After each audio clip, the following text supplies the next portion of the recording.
मी आले पत्र्यावरती आणि पत्र्यावरती शाबूच्या भातवड्या केल्यात, म्हणजे वेगळ्या पद्धतीनं. म्हटलं बघूया तरी थोड्या करून कशा होत्यात त्या. मग अशा सकाळी तरी 12 वाजले मला. त्यानंतर म्हटलं लगेच उलटाय नको, म्हणून मी आत्ता वर आले भातवड्या उलटण्यासाठी. त्या उलटत्यात का बघूया आता.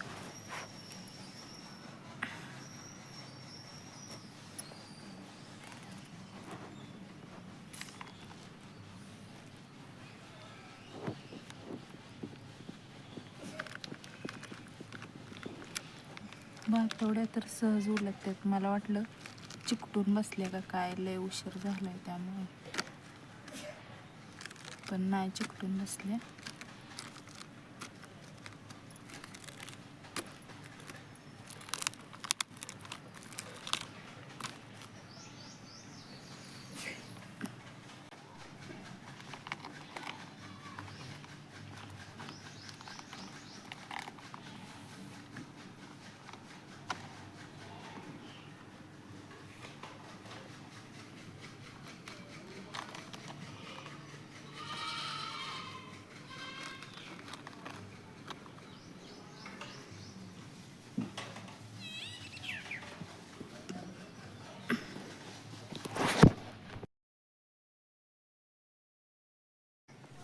संध्याकाळच्या 5:30 वाजले तरी सुद्धा वारं सुद्धा नाही, एक पान सुद्धा हललं ना.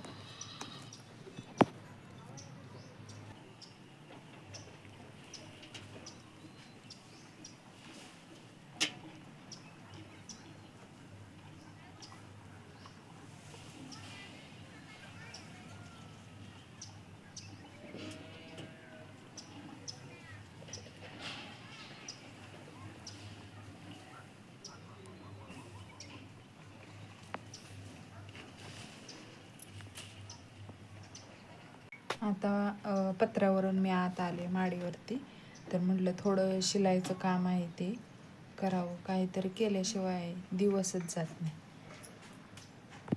शेवया पण बनवून आणल्या होत्या बघा, त्या उन्हात घातल्या थोडा वेळ आणि आतमध्ये आणून ठेवलेत.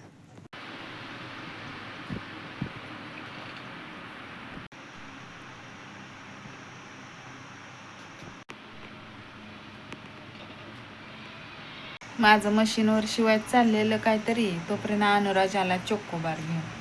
मम्मा तुला पण धर म्हणून त्यानं वर दिलं. असं चाललं होतं माझा चोकोबारच खायचं मनात माझ्या मगाशीच आलेलं.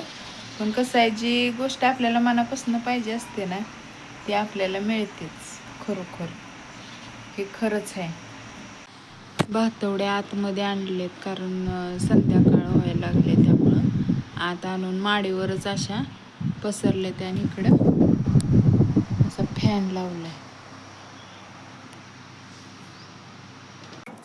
माझं चाललं होतं भातवड्या इथं माडीवरती सुकत घालायच्या. भातवड्या म्हणतं कोण, सालपापड्या म्हणतं शाबूच्या.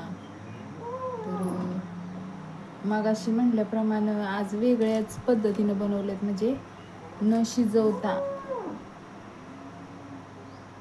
जे शाबू भिजत घालून शिजवून मग घालतात तसं नाही केलेलं मी.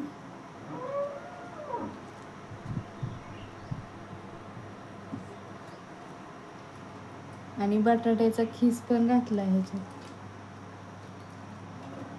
तो पण काय शिजवला नाही जास्त, काय नाही. एक उकळी काढली की लगेच शाबूत मिक्स करून. तसं तर शाबू मी भिजत घातलेलं सकाळी 4 तास शाबू चांगलं भिजून दिलं. आणि त्याच्यानंतर मी आता सांगत नाही, तुम्हाला जर रेसिपी पाहिजे असेल तर मी रेसिपी पण टाकणार आहे. पण आत्ता ट्राय केलं थोडंसं, कशा होत्यात बघू म्हणलं, आणि नंतरच रेसिपी बनवता येईल.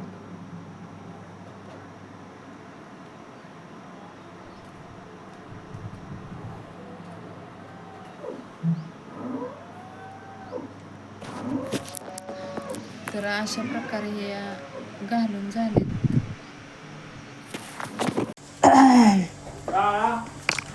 आज जेवणात बघा, आज शनिवार आहे ना, त्यामुळं वेदांनी छोले आणले होते. मग हे आता छोले बनवायचे आहेत. तुम्ही म्हणाल तुमच्याकडे सारखं छोले असतात का काय, पण ताजं ताजं म्हटलं छोलेच बनवावं म्हणून इकडे ह्या डब्यात भात लावलाय. नाही इथं तर चाललंय खरवीज बनवायचा. जेवढा चिक आहे तेवढंच दूध घ्यावं लागतं. खरवीज बनवायचं म्हणजे खरवस म्हणतात, पण आमच्या गावाकडच्या भाषेत आम्ही खरवीजच म्हणतो. मग हे असं गाळून घेतलं दूध. आता त्याच्यात गूळ टाकायचं.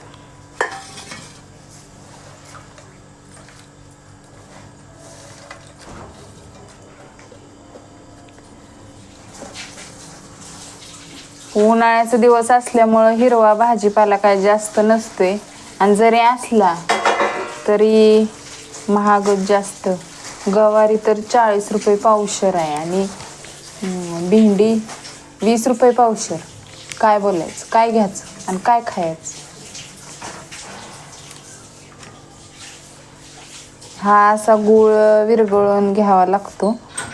तसाच जर आपण कुकरला लावला तर मग खरवीजात काय मिक्स होत नाही आणि मग कुठं गोड कुठं लागला न लागला असंच होतं.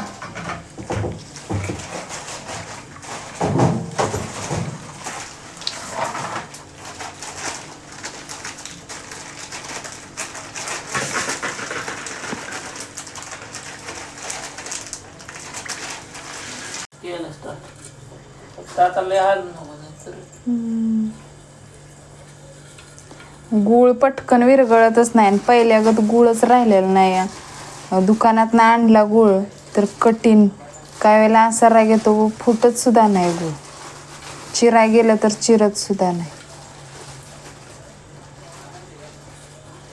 जेवढं ही करल तेवढं तसंच.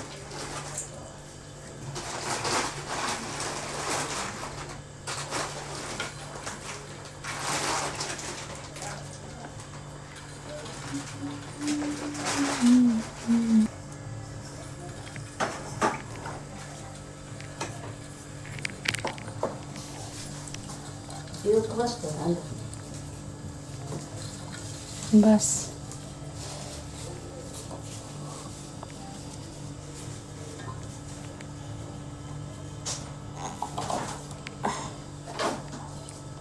अनुराजने तर खेळताना कडी मोडली आहे. हे कसं ठेवावं तेच काय कळत नाही.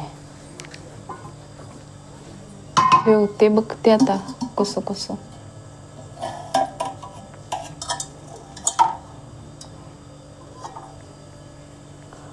लहान मुलांचं काय खेळाय घेतलेली आणि काय नाही सांगताच येत नाही.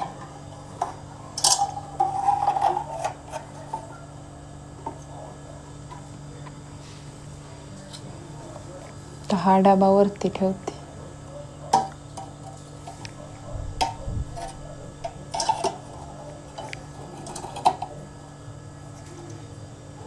तर झाकण काय दिसेना, साईडला आले. हे असं झाकण ठेवायचं होतं मला त्याच्यावरती.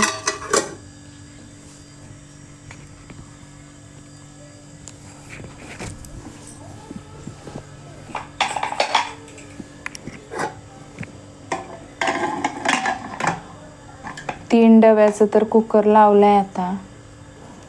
एकात भात, एकात छोले, एकात खरवीज. बघूया आता.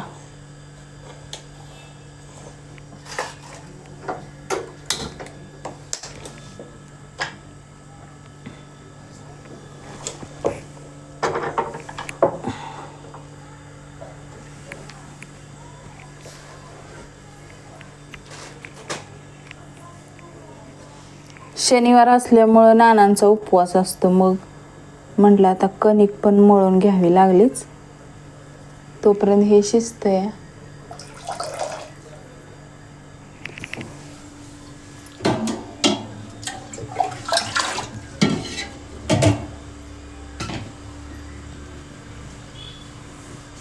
अगोदर वडापाव खाऊन घेते. बाजारातला वडापाव छान असतो, म्हणजे गरम गरम पण खायला छान लागतं, म्हणून जर शनिवार वेदांत आणतोच. घरातली बाकीची कोण नाही, पण आम्ही दोघं तर खातो आवडीनं. दिसतंय का?